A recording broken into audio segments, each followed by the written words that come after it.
आनकपन। आत्मा है, आत्मा नित्य है, आत्मा कर्ता है, आत्मा भोक्ता है, और पांचवा स्थान है मोक्ष है। शिष्य का प्रश्न है कि चाहे आत्मा को कर्म का कर्ता भोक्ता कहो, यदि कर्म का कर्ता है तो उसका भोक्ता है, और भोक्ता है तो पुनः कर्म का कर्ता होता है, और कर्ता होता है तो पुनः भोक्ता होता है। और ऐसा करते करते मुझे अनंत काल व्यतीत हो गया है, और वर्तमान में भी मैं निरंतर जन्म मरण का दुख पा रहा हूँ। इससे मुझे यह शंका होती है कि चाहे कर्ता हो चाहे भोक्ता हो, परंतु मोक्ष तो कदापि नहीं है। और इसी बात को दो गाथाओं में शिष्य के प्रश्न रूप में दूसरी गाथा पर चर्चा चल रही है। शुभ करे फल भोगवे देवादि गतिमान, अशुभ करे नरकादि फल कर्म रहित न क्या है। यदि शुभ भाव करता है तो शुभ गति में मनुष्य गति और देव गति में जाकर के सुख भोगता है। यदि अशुभ भाव करता है तो वह अशुभ गति तिरज गति और नरक गति में जाकर के दुख भोगता है। और ऐसे मुझे अनुभव में आता है कि निरंतर शुभाशुभ शुभाशुभ शुभाशुभ होते ही रहते हैं। अधिकांश में अशुभ प्राणातिपात से लगाकर मिथ्यादर्शन शल्य तक के, और कभी यदि अन्न पुण्य से नमस्कार पुण्य तक के 9 शुभ भाव होते हैं। निरंतर शुभाशुभ में मैं प्रवृत्त होता हूँ, और उसी के फलस्वरूप ऐसा मुझे लगता है कि शुभ और अशुभ करने से शुभ गति अशुभ गति चतुर्गति में मेरा भ्रमण मिटा नहीं है, अनंत काल हो गया है। और यदि अनंत काल से भ्रमण नहीं मिटा है तो अंदर में यह गाढ़ विश्वास होने लगता है कि मोक्ष है ही नहीं। एक प्रश्न तो इस अपेक्षा से कहा जाता है। दूसरा, यह प्रश्न तो कई व्यक्तियों के है कि भरत क्षेत्र में बड़े सुनने वाले भी बड़े अच्छे होते हैं। सुन सुन करके इतना पक्का कर रखा है कि भरत क्षेत्र में 5वें आरे में मोक्ष है ही नहीं, इसलिए खाओ पियो और मौज करो। मोक्ष है ही नहीं तो फिर साधना क्यों करना। ये यद्यपि इसमें नहीं आया है, परंतु यह आपकी भावना, आपके बड़े भाव पक्के हो रहे हैं कि अभी तो मोक्ष है ही नहीं। इस अपेक्षा से यहाँ शिष्य के प्रश्न का कैसे समाधान होता है, तो गुरु कैसे समाधान करते हैं। 4 प्रकार की गतियां कही हैं, उनमें से कोई भी गति ऐसी नहीं है जिसमें सुख हो। अपेक्षा से इंद्रिय विषयों के सुख इच्छा करते से पूर्ति हो जाती है, ऐसी देव गति। और चाहे मनुष्य गति में पुरुषार्थ तो करता है, परंतु फिर भी सुख प्राप्त होते हैं। 2 ऐसी गतियां हैं कि जो निरंतर दुख ही दुख पाता है। तिरज गति और नरक गति में दुख ही दुख हैं। 2 प्रकार की गतियों के 4 कारण समझे थे। 2 गतियों के लिए, तिरज गति के लिए यदि वह शत प्रपंच कपट मायाचारी करता है, गूढ़ माया करता है, कूट लेखे आदि करता है, तो चूंकि आड़े तिरछे कार्य करता है, इसलिए आड़े तिरछे चलने वाले पशु पक्षी कीड़े मकोड़े ऐसे तिरज गति में जाना पड़ता है। आड़े तिरछे कार्य क्या होते हैं और ऐसी दुर्गति क्यों होती है, तो उसमें मूल है मायाचारी। और माया के लिए ज्ञाता धर्म कथांग में उल्लेख आया है कि तपस्या करने में भी जरा सी माया कर ली थी। इस कारण से भगवान मल्लिनाथ को पूर्व के भाव में स्त्री वेद का बंद हो गया था। तो बहनों ने जैसी ये कथानक सुना समझा, और यहाँ तो स्वाध्याय भी हुआ है ज्ञाता धर्म कथांक का, तो इन्होंने समझा कि अपने तो पहले मायाचारी की, इस कारण से वर्तमान में स्त्री बनना पड़ा। तो कमाने में बहुत मायाचारी होती है, अपने कमाने का काम नहीं कर रहा, इसलिए किसके माथे डाला?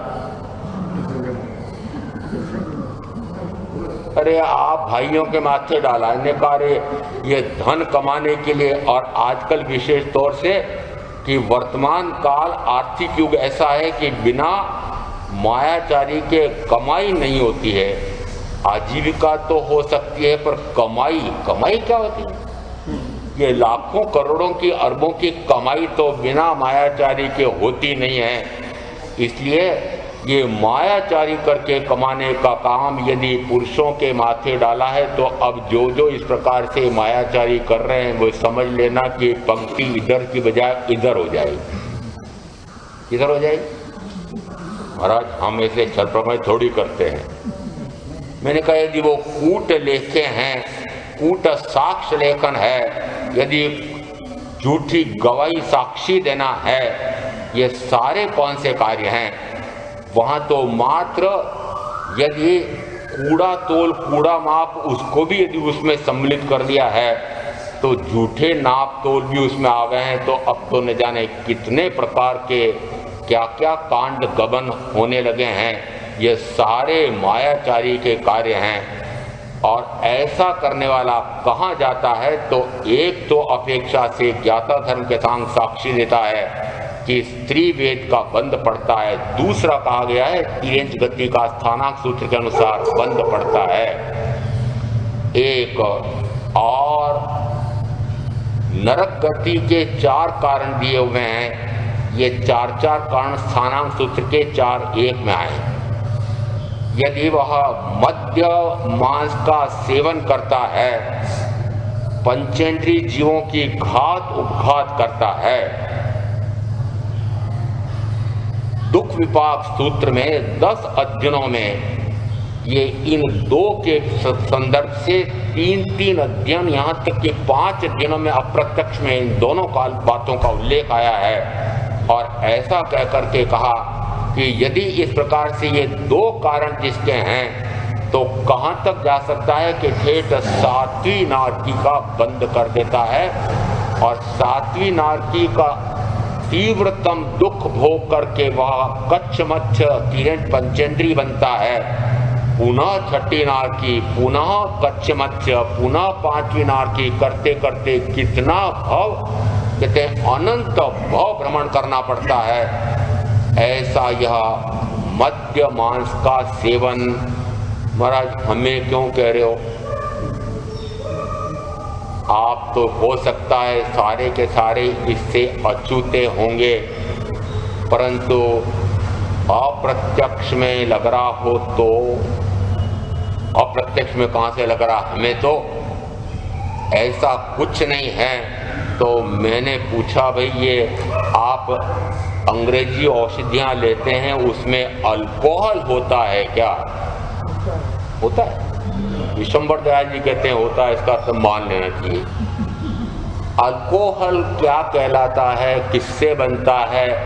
यदि वह अल्कोहल मदहोश उत्पन्न करता है, मूर्छित करता है, चाहे मात्रा न्यून से न्यूनतम भी हो सकती है, परंतु उन औषधियों में है। और जिस समय आपको नींद नहीं आती है, तनाव में, पीड़ा में, परेशानी में, दुख में, क्लेश में होते हैं, उस समय कोई गोलियां भी खानी पड़ती है क्या? खानी पड़ती है। वे गोलियां जो बनती हैं वह किससे? तो कहते हैं मूर्छा लाने वाली वह अफीम या उसमें से निकले हुए अल्कलाइन, 3-4 प्रकार के अल्कलाइन उनका अंश होता है। और जिन ने शल्य क्रियाएं करी है, जिस अंग की शल्य क्रिया होती है उसको सुन्न करते हैं। और फिर जिस समय वेदना तीव्र से तीव्रतर होती है, शल्य क्रिया के समय तो वे मूर्छित कर देते हैं उस अंग को, इस कारण से अनुभव नहीं आता है, परंतु जैसे ही वह कार्य पूरा हो जाता है और उसके बाद फिर उसमें जो वेदना प्रारंभ होती है तो उस समय नींद नहीं आती है, तो फिर चिकित्सक क्या करते हैं?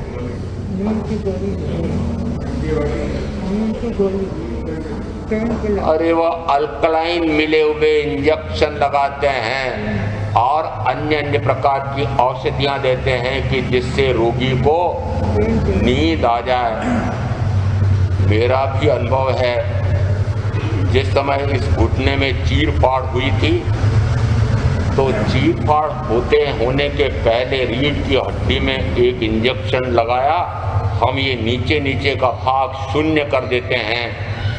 उनका जैसी आपकी प्रक्रिया होगी करोगे।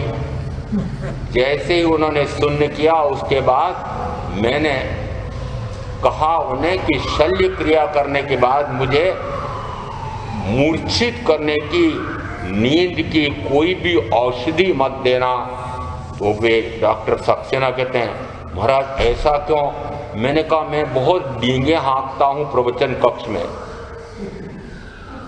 आत्मा अलग है, शरीर अलग है। शरीर के माध्यम से होने वाली वेदना मैं नहीं हूँ, मैं तो कर्म फल चेतना नहीं हूँ, मैं कर्म चेतना नहीं हूँ, मैं तो ज्ञान चेतना हूँ, मैं तो मात्र दर्शन चेतना हूँ। तो मैंने कहा चलो अवसर आया है, तो मैंने कहा जिस समय शल्य क्रिया निपट जाए उसके बाद मुझे ऐसी कोई नींद की गोली या इंजेक्शन मत देना। 12-1 बज गई और देखा वहाँ पर वो परिचारक बोले अमुक प्रकार के पलंग पर एक कोई महाराज हैं, उनको 1 बजने आ गई, अभी तक नींद नहीं आई है। जैसे ही जिन्होंने शल्य क्रिया कराई थी की थी उनके पास समाचार पहुंचे, क्यों अभी तक उनको वो नींद का इंजेक्शन नहीं लगाया गया? उन्होंने मना कर दिया था।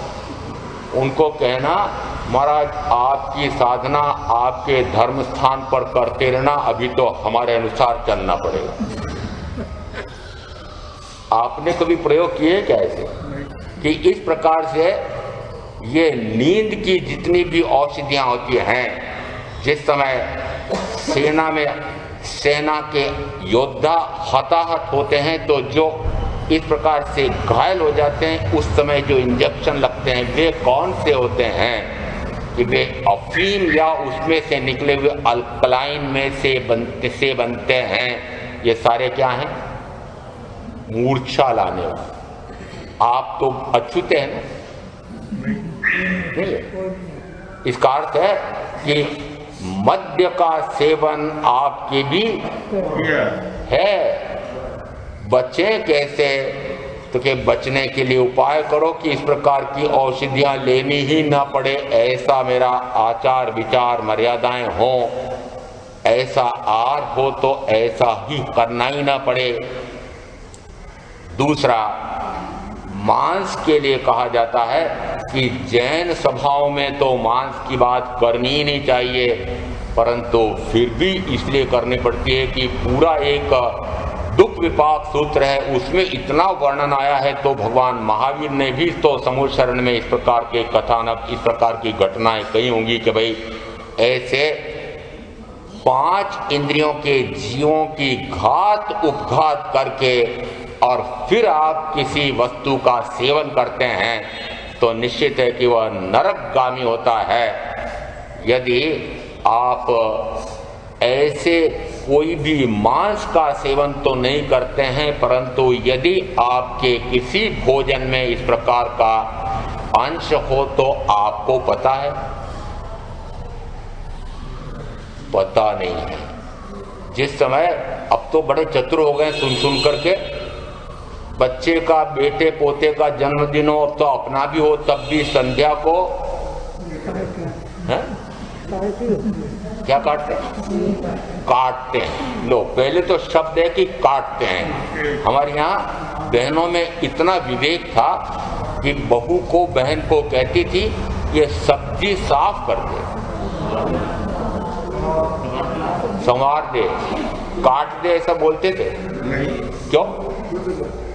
अरे वनस्पति काय का जीव है, बोलूं कैसे कि काट दे, इसलिए सब्जी सुधार दे, परंतु वहां केक तो बड़े शौक से काटते हैं, फिर शौक से बांटते हैं, हंसते खेलते हैं। अब वह केक उसमें अंडे की जर्दी मिली हुई है कि और कुछ मिला हुआ है, ऐसा आइसक्रीम जिसमें बड़ी प्रसिद्धि है, जिस समय वह उस प्लेट में परोसा जाता है बहुत देर तक वह पिघलता नहीं है। कारण क्या है कि उस बूचड़ खाने में से निकले हुए उन मांस के कीचड़े कीचड़े आदि का अंश उसमें मिलाया जाता है, इस कारण से वह इतना जल्दी गलता नहीं है, तो आपको उसका दोष लग रहा है।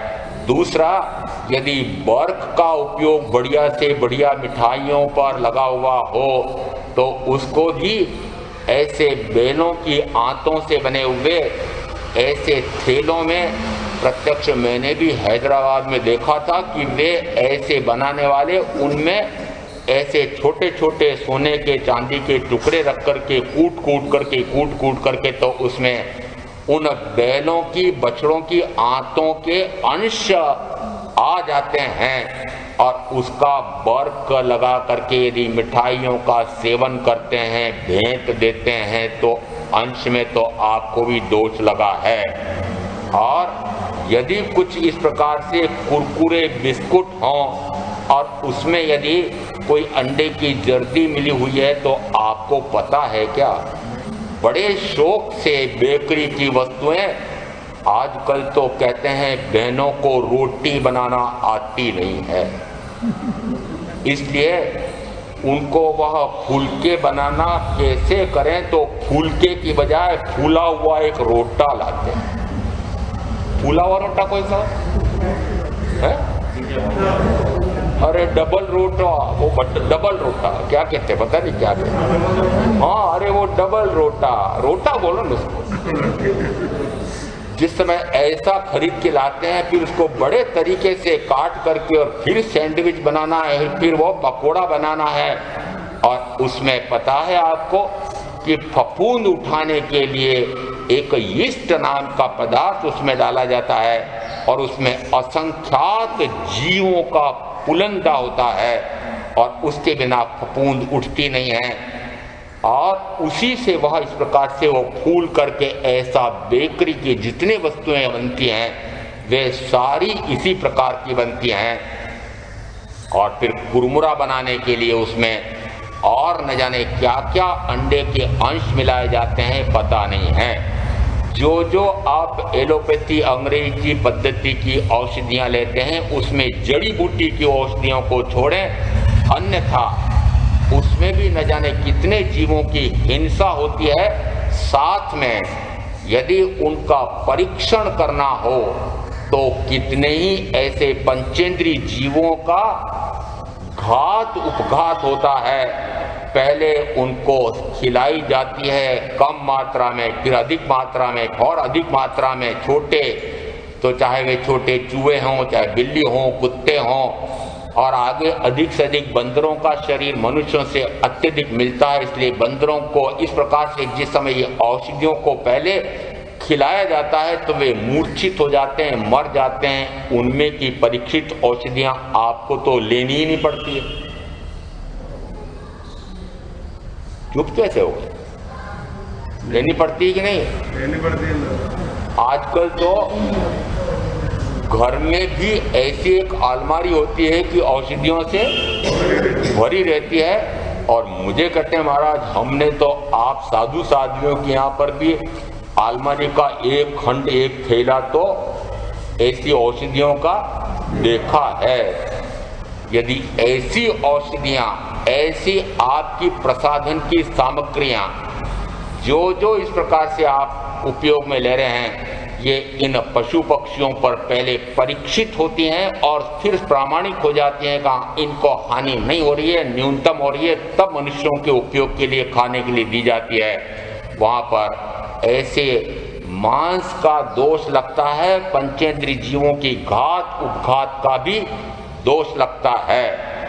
और साथ में कितनी हिंसा और प्रकार की हो सकती है उसकी तो कोई सीमा नहीं है। यहाँ पर अभी हिंसा की बात नहीं करना है, फिर भी यदि आ गई है तो जितना आप भोजन कर रहे हैं उसमें वनस्पति में से फल सब्जी और उसके बाद अनाज, उसमें जितना भी रासायनिक खाद देते हैं उसके कारण से खरपतवार बहुत पैदा होती है, पौधा बड़ा होता है, उस कारण से उसमें कीड़ा लगता है। और कीड़े को मारने की औषधि कौन सी होती है? मारने की तो कोई औषधि नहीं हो सकती ना, मारने का तो कोई जहर ही होगा। वह जहर किस पे छिड़का है? उस पौधे पर छिड़का है। उसमें वे छोटे छोटे 2 इंद्रिय वाले जीव, अलसिए वे, और तीसरी चींटी, मकोड़े, और यहाँ तक कि छोटे छोटे मेंढक, ये 5 इंद्रिय वाले जीव उन खेतों में जो सुरक्षा के लिए, फसल के लिए होते हैं, वे भी मर जाते हैं। इसका अर्थ है कि कितने हमारे जीवों की हिंसा से भोजन बन करके आ रहा है। ये सारे हिंसा के दोष, जिसमें 5 इंद्रिय के जीवों की घात उपघात भी लग रही है। इसलिए मुझे कहना पड़ा कि 5 इंद्रियों के जीवों की घात उपघात भी आपको कितनी लग रही है। जिस समय वृहत भीमकार, स्वचलित, यंत्र चलित और अब तो विद्युत चलित, अणुशक्ति चलित जितने भव्य कारखाने हैं, उनमें 5 इंद्रिय के जीवों की भी हिंसा होती है। जिस समय आप बढ़िया बीनी बिनाई, छनी छनाई दालें, गेहूं आदि लेते हैं, वे कहाँ छनते हैं, कहाँ दले जाते हैं, कहाँ साफ होते हैं? तो उन कारखानों में होते हैं जहाँ पर चूहे, बिल्ली और कबूतर, न जाने कौन कौन उन दाने को खाने के लिए आते हैं, वो मर जाते हैं। जिस समय ये बिनी बिनाई लाते हैं, मंगवाती भी होंगी, ये लाते हैं कि आप मंगवाते हैं? बहने मंगवाते हैं क्या? बिना बिनाया, साफ सुथरा, हाँ बिना बिनाया, क्योंकि हाथ टूट गए हैं, इसलिए इनके हाथ टूट गए हैं, इसलिए अब यंत्रों से इनको बिना बिनाया ला करके देना पड़ रहा है। उसमें न जाने कितने पंचेंद्रिय जीवों की घात उपघात लग रही है। जितना जितना हम बाजार निर्मित वस्तुओं का उपयोग उपभोग करते हैं, उतना उतना हमारे पंचेंद्रिय जीवों की घात उपघात लग रही है। महाराज, मेरे तो मात्र स्वयं 5 इंद्रियों के जीवों की घात नहीं करूंगा, इतना ही है। इतना ही है क्या? यदि आप व्रत भी लेते हैं तो उसमें पंचेंद्रिय जीवों का घात करना, करवाना, मन वचन काया दोनों आए हुए हैं, तो करना और करवाना दोनों है। वे जो बड़े बड़े कल कारखाने, ये दाल की मिलें, चावल की मिलें, अन्य अन्य बीनने की जितनी मिलें हैं, ये सारी किसके लिए बनी है? आपके लिए बनी कि नहीं बनी? और यदि उनमें इस प्रकार के पंचेंद्रिय जीवों की घात हो रही है, उसका आप भोग परिभोग कर रहे हैं, तो क्या आपको उसका दोष पाप नहीं लगेगा? लगेगा। इसलिए डरो, नरकगामी होता है पंचेंद्रिय जीवों की। यहाँ मद्य का सेवन करने वाला, मांस का सेवन करने वाला, 5 इंद्रियों के जीवों की घात उपघात करने वाला, ये कहा कि नरक का बंद होता है। अशुभ करे नरकादि फल, कर्म रहित न क्या।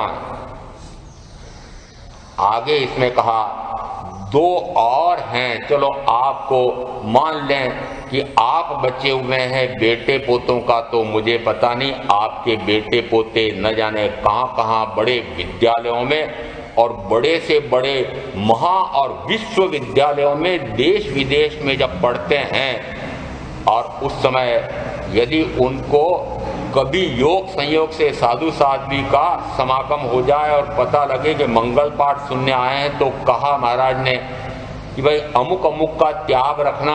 नहीं महाराज, इसको ये प्रत्याख्यान सोगन मत कराओ, विदेश जा रहा है, न जाने कब क्या दोष लग जाए, न जाने कब क्या दोष लग जाए। तो आप क्या छूट दे रहे हैं उसको? ये सारा करने की छूट दे रहे हैं, क्योंकि विदेश पढ़ने जा रहा है तो ये सब दोष लग सकते हैं। तो सप्त कुव्यसन का त्याग करके भी नहीं भेजते हैं, और सप्त कुव्यसन का सेवन करने वाला नरकगामी होता है। आप अपने बच्चों को बचाते हैं, इसलिए कहते हैं कि यहाँ धर्म सभा में अब भी ये कहना पड़ता है कि यदि मद्य मांस का सेवन करते हो, यदि पंचेंद्रियों की घात उपघात करते हो, तो डरो ठेठ नरक का बंद होता है। दुख विपाक सूत्र उसका साक्षी है। और दो आगे इस प्रकार के हैं कि जिसमें भाई और आजकल तो बहनें कोई कम नहीं है, दौड़ में आगे हैं। ये जितने जितने बड़े बड़े कल कारखाने, बड़े उद्योग हैं, ये महा आरंभ में सम्मिलित होते हैं। जिस समय भगवान महावीर के आनंद आदि श्रावकों ने व्रत ग्रहण किए होंगे, उस समय जो 15 कर्मादानी धंधे आए हैं, उसमें से एकाध उदाहरण ले लो कि यदि कोई ऐसा बैलगाड़ी या भार ढोने का ऐसा कोई भारवाहक छकड़ा बनाता है, या उसके पहिए बनाता है, या सुधारता है, तो उसको क्या कहा? वह कर्मादानी, यानी कर्म का आदान, आदान यानी देने वाला, कि बहुत सारे कर्मों को देने वाले ये कर्मादानी धंधे कहे गए हैं। अब यदि एक उस बैलगाड़ी के पहिए को बनाने वाला या सुधारने वाला वह भी कर्मादानी धंधा करता है, तो फिर ये सारे बड़े बड़े जो वाहनों के बनाने वाले और उन्हीं वाहनों को उपयोग में लेने वालों को क्या कहूं?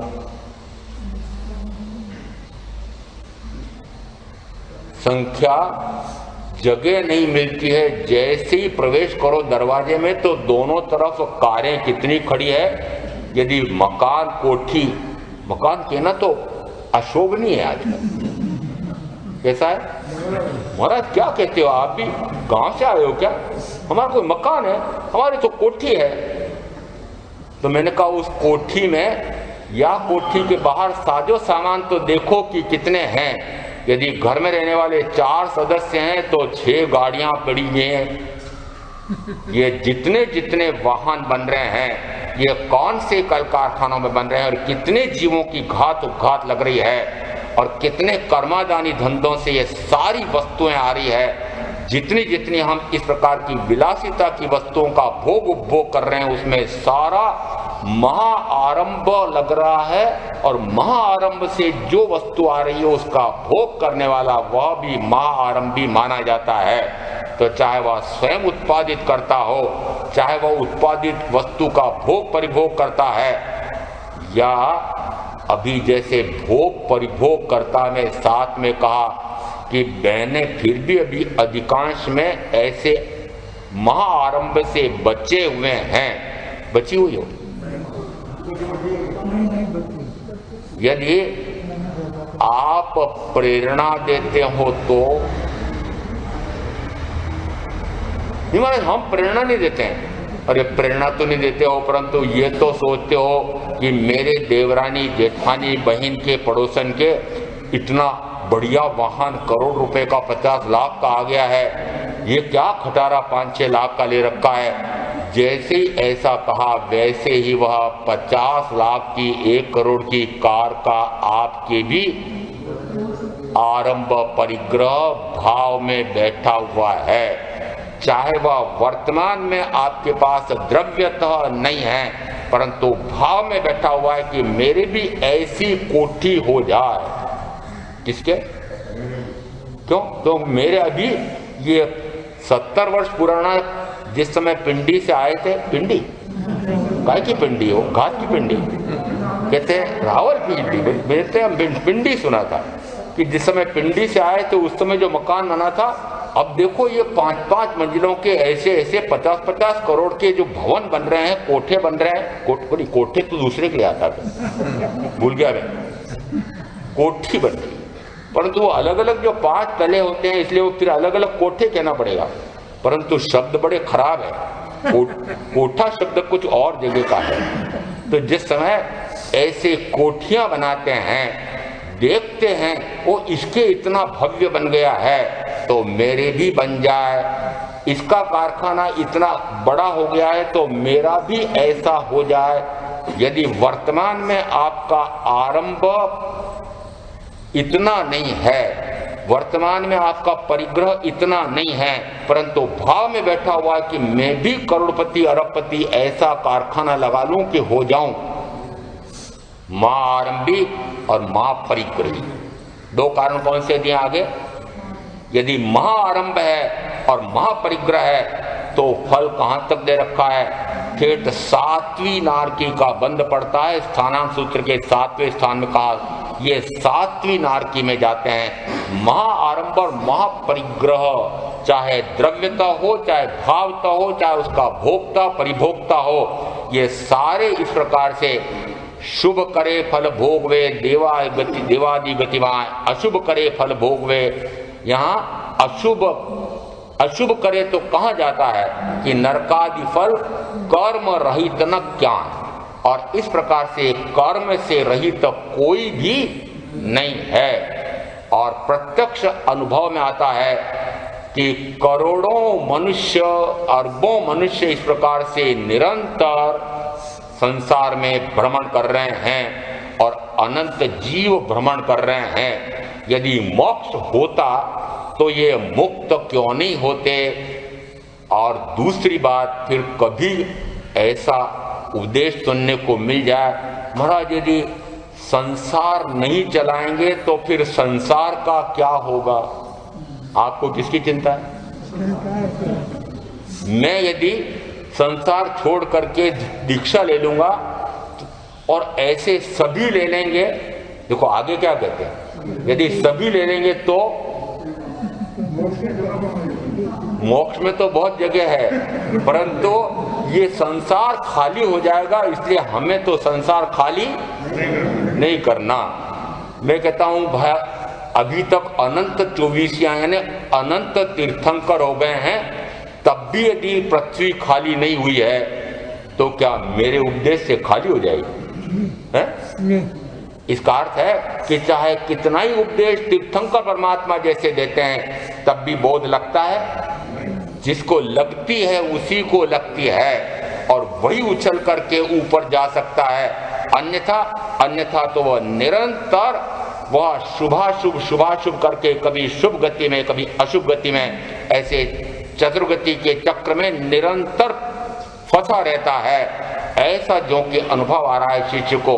इसलिए शिष्य ने प्रश्न किया कि यदि मैं शुभ करता हूं तो देवादि गति में जाकर के उसका शुभ फल भोगता हूं, और यदि मैं अशुभ करता हूं तो नरकादि में उसका फल प्राप्त करता हूं। इसलिए मुझे ये पक्का हो रहा है कि कर्म रहित न ज्ञान। इसलिए कोई भी कभी भी कर्म से रहित हो नहीं सकता है। इसलिए हे गुरु भगवंत, तो आपकी बात मानता हूं। 4 स्थानक तो मेरे समझ में आते हैं, पर ये 5वां स्थानक आप कहते हैं कि मोक्ष है, तो मेरा अनुभव कहता है कि मोक्ष नहीं है। जैम शुभाशुभ कर्म पद जाण्या सफल प्रमाण, तेम निवृत्ति सफलता माटे मोक्ष सुजान। उत्तर देते हैं सदगुरु कि जैम शुभाशुभ कर्म पद, जैसे ये कर्म के 2 पद, कर्म का कर्ता है, कर्म का भोक्ता है, जैसे इनका यदि अशुभ कर्म किया है तो अशुभ का भोक्ता दुर्गति में जाकर के बनता है, शुभ किया है तो शुभ कर्म का भोक्ता सुगति में जाकर के भोगता है। ऐसा यदि सफलतापूर्वक समझ में आ गया हो, आ गया क्या? आ गया क्या? जैम शुभाशुभ कर्म पद कि शुभाशुभ करने से ये चतुर्गति है।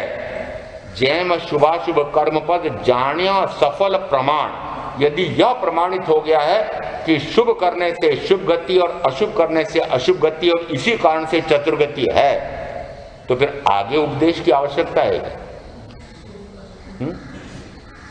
यदि ये गति से मुक्ति लेना हो तो क्या उपाय मिलेगा? गति से मुक्ति का क्या उपाय निकला? आगे अभी क्यों ये 2 स्थानक भी समझाने की आवश्यकता कहां है? यदि यह पक्का हो गया कि शुभ करने से शुभ गति और अशुभ करने से अशुभ गति, और आपको क्या चाहिए? गति भी नहीं, शुभ भी नहीं और अशुभ भी नहीं, यानी गति से मुक्ति। तो गति से मुक्ति कब होती है? वो जो गति से मुक्ति है वही मोक्ष है। गति से मुक्ति वही मोक्ष है। और गति से मुक्ति कब होती है? तो कि जिस समय शुभ और अशुभ से निवृत्त हो जाए, यह निवृत्ति सफलता। यदि निवृत्त हो जाए तो उसमें भी सफल है। सफल कैसे?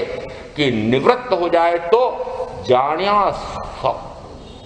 मोक्ष सुजान, यानी सुजान का अर्थ है कि हे सज्जन, हे भद्र पुरुष, हे ज्ञानी पुरुष, मोक्ष का उपाय मोक्ष है, दोनों प्रमाणित होते हैं। कैसे प्रमाणित होते हैं?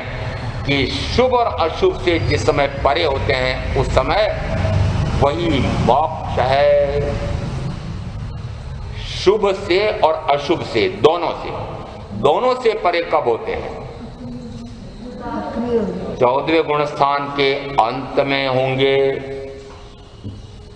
तब तक तो शुभाशुभ चलते रहेंगे, अशुभ से हट करके शुभ में आ जाएंगे और शुभ में से हट करके पुनः देव गुरु धर्म के प्रति श्रद्धा रूप धर्मानुराग, अरिहंत देव के प्रति, तीर्थंकर परमात्मा के प्रति धर्मानुराग, विशिष्ट से विशिष्टतम धर्मानुराग हो गया। या कहें कि 9 तत्वों का श्रद्धान हुआ तो वह भी धर्मानुराग। या अब इस प्रकार से व्रत महाव्रत लेकर के त्याग प्रत्याख्यान करना तो वह भी धर्मानुराग, अनुराग आया है। अब ऐसा लगता है कि मेरा धर्म करनी में भाव आने लगा है। जिस समय ये धर्म करनी का भाव है वह धर्मानुराग है। अशुभ से ऊपर उठ करके शुभ हुआ और शुभ से ऊपर उठ करके प्रशस्त शुभ की प्रवृत्ति में आ गए। जिस समय प्रशस्त से प्रशस्ततर प्रशस्ततम शुभ में भी आ गए हैं तब भी कोई न कोई तो सुफल मिलेगा ही, और मुझे तो दुष्फल और सुफल दोनों से परे होना है। कोई फल चाहिए ही नहीं, किसी बाह्य के माध्यम से मुझे कुछ नहीं चाहिए। माध्यम यानी अमुक करूं तो ऐसा फल और अमुक करूं तो ऐसा फल, वह तो मुझे समझ में आ गया है। परंतु मुझे तो ना दुष्फल चाहिए ना सुफल चाहिए। तब क्या करना पड़ेगा? तो कहा तेम निवृत्ति सफलता जान्या मोक्ष सुजान। तो सफल सुजान, यानी सफल मोक्ष सुजान। हे सुज्ञानी, सुजान है ना, जान है ना जानने वाला, सुज्ञानी। सुज्ञानी क्यों कहा है? यदि 4 स्थानक शिष्य को समझ में आ गए हैं तो ज्ञान होता जा रहा है। ज्ञान कौन सा हुआ है? यह पक्का हो गया है कि मैं जीव हूं, और कैसा जीव हूं कि मैं शाश्वत सदा काल रहने वाला। और साथ में ये 2 पद मैंने आगे के तीसरा और चौथा समझ लिया, और उसमें यह भी समझ लिया कि यदि मैं कर्म का कर्तृत्व करता हूं तो कर्ता कहलाता हूं, और चूंकि कर्तृत्व करने से भोक्तृत्व करता हूं इसलिए भोक्ता कहलाता हूं। वस्तुतः क्या हूं? कि वस्तुतः न तो मैं पर पदार्थ का कर्तृत्व कर सकता हूं, न पर पदार्थ का भोक्तृत्व कर सकता हूं। तो कर्तृत्व भोक्तृत्व यदि नहीं होगा तो उस समय क्या होगा? कर्तापन ही मिट गया, भोक्तापन ही मिट गया। तो कर्तापन और भोक्तापन नहीं है, उस समय क्या कहा जाएगा? कि यदि वह पर पदार्थ का अर्थ होता है कि चाहे वह शरीर पर पदार्थ है, क्यों है? शरीर यह पुद्गल परमाणुओं का स्कंद है। शरीर के साथ जुड़े हुए जितने हैं वे भी पुद्गल परमाणुओं के पिंड हैं। जितना धन वैभव है वह भी पुद्गल है। ये सारे पुद्गल का मैं कर्ता हो नहीं सकता, यदि यह समझ लिया। और उसके कारण से फिर जो मुझे निरंतर रागादि भाव होते हैं, तो दूसरे में ये भी समझ लिया कि मैं रागादि भाव कर्म का भी कर्ता हो नहीं सकता। और ऐसा समझने के कारण से फिर तीसरा आया कि रागादि भाव कर्म से ज्ञानावरणादि द्रव्य कर्म का कर्तृत्व होता है। तो फिर कहा कि चूंकि मैं भाव कर्म नहीं कर सकता, तो ज्ञानावरणादि द्रव्य कर्म का कर्तृत्व भी नहीं कर सकता। यदि मैं इन पर पदार्थ के माध्यम से होने वाले पर भाव का कर्तृत्व कर ही नहीं सकता, ऐसा यदि कर्ता में समझ लिया था, तो भोक्ता में भी समझ लिया कि यदि मैं पर पदार्थ का कर्तृत्व न करूं, तो पर पदार्थ के माध्यम से होने वाले पर पदार्थ से बने हुए उन कर्म का भी भोक्ता नहीं होता हूं। यदि कर्म का भोक्ता नहीं होता हूं, तो फिर क्या हुआ? मोक्ष। कर्म न करना पड़े, न कर्म भोगना पड़े, जिस क्षण में इस प्रकार होता हो, उस समय कहा जाता है वह मोक्ष का क्षण है, वह अपूर्व आत्मिक आनंद का क्षण है। तेम शुभाशुभ निवृत्ति, तेम निवृत्ति सफलता माटे मोक्ष सुजान। वीत्यो काल अनंतपण कर्म शुभाशुभ भाव, ते शुभाशुभ छेदता उपजे मोक्ष स्वभाव। अब यहां मोक्ष है, इसको प्रमाणित करने के लिए कहते हैं कि मोक्ष कैसे है। वीत्यो काल अनंतपण, निश्चित है कि अनंत काल व्यतीत हो गया है। क्या करते हुए? शुभाशुभ शुभाशुभ शुभाशुभ करते हुए, या तो पाप कर्म या पुण्य कर्म करते हुए अनंत काल व्यतीत हो गया। और उसके कारण से निरंतर शुभ अशुभ गति में, चतुर्गति में निरंतर भ्रमण करते करते अनंत काल व्यतीत हो गया। परंतु चाहे अनंत काल व्यतीत हो गया है, तब भी जिन क्षणों में मैं यह तय कर लूं कि मुझे शुभ भी नहीं चाहिए और अशुभ भी नहीं चाहिए, तब मोक्ष है। वीत्यो काल अनंतपण कर्म शुभाशुभ भाव, ते शुभाशुभ छेदता। अब शुभाशुभ का छेद करना, शुभाशुभ का छेद किसे कहेंगे? ना अशुभ ना शुभ, न अशुभ और न शुभ। यहां पुण्य और पाप के अधिकार में पाप एकांत हेय है और पुण्य यह अपेक्षा से हेय है, अपेक्षा से उपादेय। अपेक्षा क्यों लगाई? अपेक्षा क्यों लगाई? अपेक्षा से हेय, अपेक्षा से है, यानी यदि वह सम्यक दृष्टि है, तो सम्यक दृष्टि तो अब मात्र मोक्ष की ही अभिलाषा करता है, अन्य कोई अभिलाषा नहीं कर सकता है। इसलिए वह पुण्य करके और शुभ गति चाहता ही नहीं है। गति में दुख ही होगा, चाहे 33 सागरोपम का सर्वार्थ सिद्धि का देव बन जाए, तब भी कुछ दुख है क्या? गति में कोई सुख नहीं है, इस अपेक्षा से मानना। और कहा जाता है कि वहां पर काल की गणना नहीं है। कैसे उन्हें पता लगेगा कि अब हमारी यह सारी रिद्धि सिद्धि नष्ट होने वाली है, छूटने वाली है? तो कहते हैं गले में एक माला पड़ी रहती है, वह जिस समय कुमलाना प्रारंभ होती है, 6 महीने आयुष के शेष रहते हैं, तब वह माला कुमलाना शुरू होती है और 6 महीने बाद वह सारी देव रिद्धि सिद्धि छूट जाती है।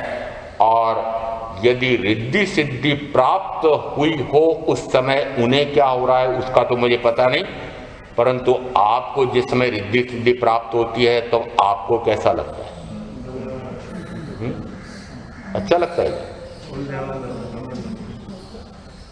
ये हमारे कुबेर जी को पूछना पड़ता है, क्योंकि प्रमाण वो दे सकते हैं कि जिस समय चाहे श्री संघ के कोष में वृद्धि हो, चाहे इनके निजी कोष में वृद्धि हो, तो मैं इनको या इनके परिजनों से प्रमाणित कराना चाहता हूं कि बताओ कैसा लगता है। प्रफुल्लित होते हैं, मजा आ जाता है। जैसे ही उस समय मजा लेते हैं, वैसे ही जिस समय वह छूटती है उस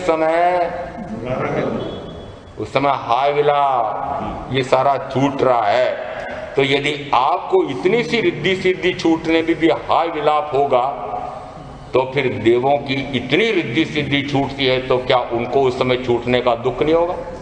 इसका अर्थ है कि वहां पर भी दुख तो है, इतनी रिद्धि सिद्धि छूटने वाली है, दुख तो है। फिर आप कहेंगे कि सम्यक दृष्टि को क्यों दुख होगा?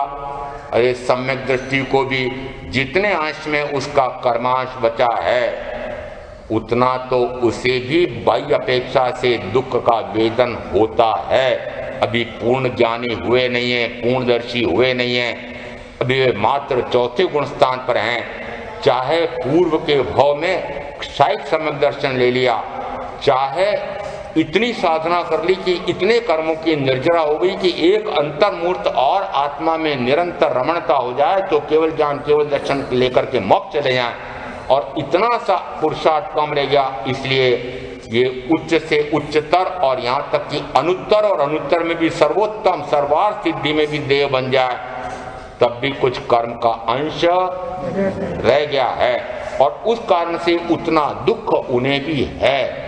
और इस अपेक्षा से अपने दुख का विचार करो कि कितने दुख पड़े हुए हैं, और उन दुखों का कारण कौन है। कि दुख का कारण मात्र स्थानांक सूत्र में पूछा, हे जीवों, भगवान महावीर ने पूछा कि भाई ये दुख किसका? तो कहा प्रमाद का। ये प्रमाद का करने वाला कौन? कि जीव। तो दुख किसने दिया? कि स्वयं ने ही स्वयं को दुख दिया है। और प्रमाद कितना पड़ा हुआ है? महाराज आपको पता नहीं है, आपको क्या करना है, आपके तो मजे हैं। मेरे कहा है, हमारे तो अब ये दिवाली का मौसम आने वाला है। भाई कहते हैं महाराज कमाई का तो काल ही ये दिवाली का मौसम है, और बहनें कहती हैं महाराज 15 दिन तक कम से कम हमको सारे आरंभ समारंभ की संभाल करनी पड़ती है, तो दिन रात खपना पड़ता है। किसमें? वो साफ सफाई में। तो मैंने कहा इतना परिग्रह क्यों जोड़ रखा है? महाराज क्या करें, घर गृहस्थी है, घर गृहस्थी है। यदि इतना आरंभ समारंभ है तो निश्चित है कि उसके साथ संभाल में जितना अधिक समय लगेगा उतना मेरे साधना का समय निरर्थक चला जाएगा। यदि न्यून से न्यूनतम आवश्यकताएं रखें, सम्यक दृष्टि और आरंभ समारंभ बढ़ाने का भाव करें, भोगों की इच्छा करें, कैसे सम्यक दृष्टि कहा जा सकता है? निरंतर आरंभ समारंभ, यह भी समय सहेज कर रखो, यह भी रखो, यह भी काम आएगा, यह भी काम आएगा। और यदि बढ़िया से बढ़िया और वस्तु बाजार में आ गई, ऐसी ललचाई दृष्टि से बाजार में देखते हैं। ललचाई दृष्टि, महाराज आपको कैसे पता लगता है कि ललचाई दृष्टि? मैंने कहा मैं भी देखता रहता हूँ। ललचाई दृष्टि से जिस समय ललचाई, वो तो ललचाता है। दुकानदार तो अपने दुकान के सामने जिस प्रकार का वो प्रदर्शन कांच और उसमें सामने बढ़िया से बढ़िया नमूने की वस्तुएं सजा कर रखता है, और आपको निकलते समय जैसी ललचाई दृष्टि से देखा तो अंदर घुसते हैं और फटाफट खरीद के ले आते हैं। सम्यक दृष्टि है और आरंभ समारंभ का ढेर लग रहा है, और फिर कहते हैं सम्यक दृष्टि है। जिस समय इतना धन और कमा लूं, इतना मेरे सुख सुविधाओं की सामग्री बढ़ जाए, ऐसा निरंतर भाव होता रहता हो, तब कैसे कहें कि सम्यक दृष्टि है? सम्यक दृष्टि अपनी आवश्यकताएं न्यून से न्यून करता जाता है। क्यों? क्योंकि उसने तत्व का स्वरूप कैसा समझा था कि इच्छाएं आकाश के समान अनंत है, उनकी कभी भी पूर्ति हुई नहीं, होती नहीं, होगी नहीं। आपकी तो सारी इच्छाएं पूरी हो जाएगी? नहीं होगी? करके जाना। उस कालचंद को कहना, अरे मेरी अभी इच्छा थोड़ी सी और है, वह तो पूरी करके जाऊं। ये हमारे विजयनगर के मेरे नाम राशि उदयराज जी 70-75 में होने आए होंगे, मुझे लगता है मेरी उम्र के तो होंगे ही होंगे, पर अभी भी दुकान पर जाना पड़ता है और अभी भी माथा मारना पड़ता है। तो पोते भी होशियार हो गए होंगे। इनका तो नमूना नाम दिया मैंने, इसमें कि बहुत सारे हो, मैंने यहाँ के नाम नहीं लिए। महाराज मेरा क्यों लिया? मैं बड़ी मुश्किल से आपके दर्शन करने आया, आपके दर्शन करने तो आया कम से कम। पर मैं कहता हूँ यदि इतनी उम्र हो जाए तब भी हमसे आरंभ समारंभ नहीं छूट रहा है, ये कैसा हमारा सम्यक दृष्टिपना है। जो सम्यक दृष्टि निरंतर ये भाव करता है कि मैं कैसे अगली चोकड़ी कषाय को क्रश करके सर्व शुभाशुभ से परे होकर के मात्र शुद्ध में स्वरूप रमणता में चला जाऊं और उतने उतने क्षणों में मैं अपने स्वयं के आनंद में मग्न होता चला जाऊं और ऐसी साधना कर लूं कि मैं एक भाव करके मोक्ष चला जाऊं। ऐसी साधना कब होगी कि वीत्यो काल अनंतपण कर्म शुभाशुभ भाव, कि चाहे अनंत काल व्यतीत हो गया है शुभाशुभ करते हुए चतुर्गति में भ्रमण करते हुए, परंतु एक दो घड़ी के लिए भी यदि मैं आत्मा में रमणता करता हूं, निरंतर रमणता होती है, तो वह शुभाशुभ का छेदन करके और मोक्ष हो जाता है। और वर्तमान अपेक्षा से कहें कि कितना हो सकता है, दो एक साथ बातें शिष्य की आई थी कि प्रथमतः तो मोक्ष है ही नहीं, दूसरा आया था कि वर्तमान में भरत क्षेत्र में मोक्ष नहीं है। वर्तमान में नहीं, भगवान महावीर का शासन 21,000 वर्ष तक निर्माण के बाद चलेगा और अंतिम दिन भी ऐसे साधक होंगे कि एक भाव करके मोक्ष चले जाएं। व्याख्या प्रकृति सूत्र में वर्णन आता है, देवेंद्र आकर के उद्घोष करते हैं, आज भगवान महावीर के शासन का अंतिम दिन है, हे साधकों सजग हो जाओ, आज अंतिम साधना करके और एक भाव करके मोक्ष चले जाओ, ऐसी साधना।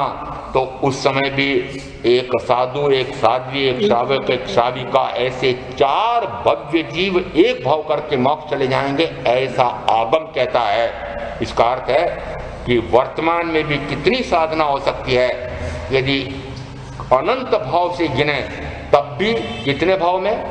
एक भाव में। वर्तमान का भाव तो चला गया, अगला भाव, क्योंकि संयम और तप की ऐसी आराधना होती है कि देवगति का बंध चाहूं चाहे न चाहूं बनता है, परंतु चूंकि सम्यक के साथ देवगति में जाता है तो उसका भोगों का मजा नहीं लेता है और नवीन कर्म इतने भारी नहीं बनते हैं। तो अगला मनुष्य भाव, चाहे भगवान महावीर जैसे भरत क्षेत्र में तीर्थंकर हो या फिर चौथा आरा महाविदेह में निरंतर रहता है, तो वहां मनुष्य सुकुल उत्पत्ति में मनुष्य बन करके वहां सम्यक्त्व लेकर के, सम्यक लेकर वहां शुद्ध बोधि लाभ शब्द आया है, वह शुद्ध बोधि लाभ को प्राप्त करके फिर संयम ग्रहण करके और उसी भाव में मोक्ष चला जाता है। इसका अर्थ है कि सीधा 5वें आरे में भरत क्षेत्र से मोक्ष नहीं है, परंतु एक भाव करके जा सकता है। यदि मोक्ष की कुल दूरी गिने कि 100 कदम होगी तो 99.99 कदम भरत क्षेत्र में, भरत क्षेत्र के दिल्ली महानगरी राजधानी में और अरिहंत नगर में और अभी और आज हो सकता है। ऐसा तत्व का स्वरूप समझ करके मैं आप जो साधना करेंगे उनका अवश्य कल्याण होगा।